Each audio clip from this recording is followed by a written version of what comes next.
Now yes, these are essentially our good guys, minus like two cats, Artemis and Luna, but they aren't that important. They're basically, they're there to tell the group what to do and act like they're cat guides.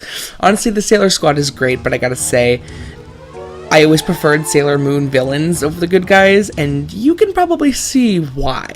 They're usually pretty inventive. Beryl. Our antagonist, sort of, who sits in a chair looking menacing and sends out her henchmen to do whatever she needs doing at the point in the story.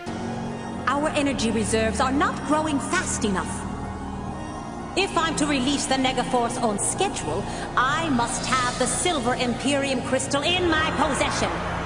Now tell me, is our new plan ready to be executed yet? Up until nearly the end, she doesn't do shit except for sit in her chair and play with her ball. That sounds way worse than it is. Eventually, she does get more involved and is shown to be a badass. She's kind of a write-off as a villain though. In the anime, her motivation don't really become clear. She's evil and she wants to destroy everything and take over Earth, but in the manga, you get to see how she became evil. See, she was in love with Endymion, or Darren in the English version, but her love was unrequited. The big bad of the arc, Metalia, who in the anime is downgraded to giving Beryl more power, corrupted her heart and gave her powers. She turned against him, starting a war and destroying everything. Either way, she gets points for having such neat design and an overall enjoyable atmosphere as a character. The Four Generals. I decided to lump these guys together because I don't really have that much to say. See, in each season, the main bad will have one or two groups of quirky mini-boss squads who take turns trying to stop the Sailor Scouts. This season, it's the Dark Generals. Each one is named after a type of mineral. Jedi, Queen Beryl will be most pleased. Nephlite, Your energy will be mine. Zoisite, Now you're mine, and soon the rainbow crystals will be as well. and Malachite. I know what I'm doing. I'm gonna get the Imperium Crystal if it's the last thing I do. In the manga, they were Endymion's generals before their minds were corrupted by the darkness of Metalia, and they were brainwashed into serving Beryl. In the anime, they're just presented as evil generals serving Beryl. They seem to have no connection with their manga counterparts' backstory. Each one is basically the same, but with different, gimmick. Jedi tried to steal energy by taking on different guises and failing every time.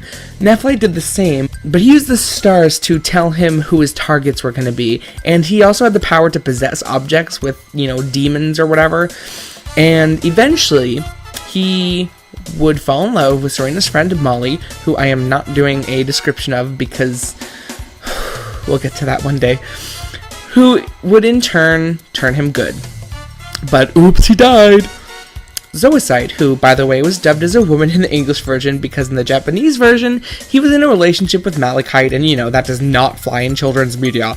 Really doesn't have that much of a gimmick. He/she hates Nephlite, and rather than getting energy, she/he's trying to get 7 crystals to do something. And finally, Malachite is the least interesting in my opinion, but he's apparently the badass of the group.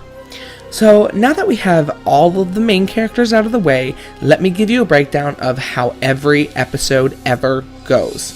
Well, most of them.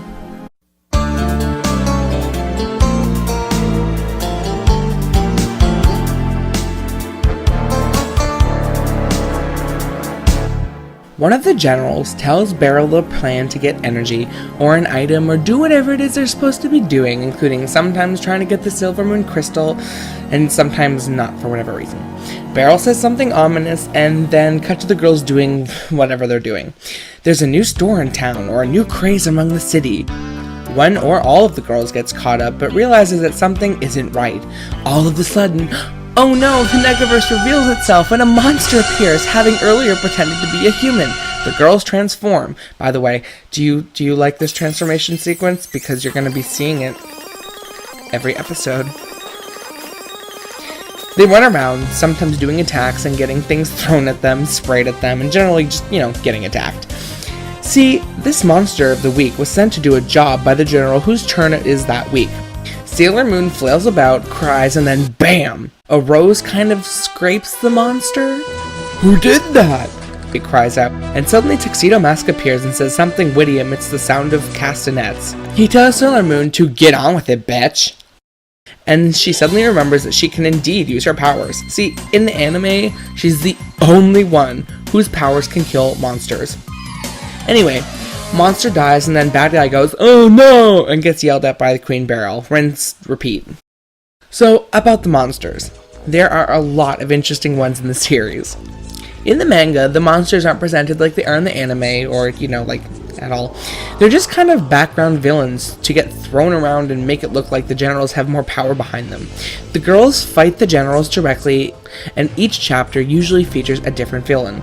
But since the anime stretches those 14 chapters of the manga into a 40-episode anime, 46 in the Japanese version, there needs to be filler, so each general gets multiple attempts at the Sailor Squad, and they use monsters to get at them. But that's not such a bad thing. See, if I remember anything about the anime, it's gotta be the design of the monster. Each one is unique and memorable. They usually have a theme pertaining to the episode, and each one has a different attack. They aren't cookie cutter, and it's generally pretty fun to see the girls fight them. So, there aren't too many differences in general story from the manga. As the seasons went on, there were way more changes, but this one tends to get the gist of the story down pretty well.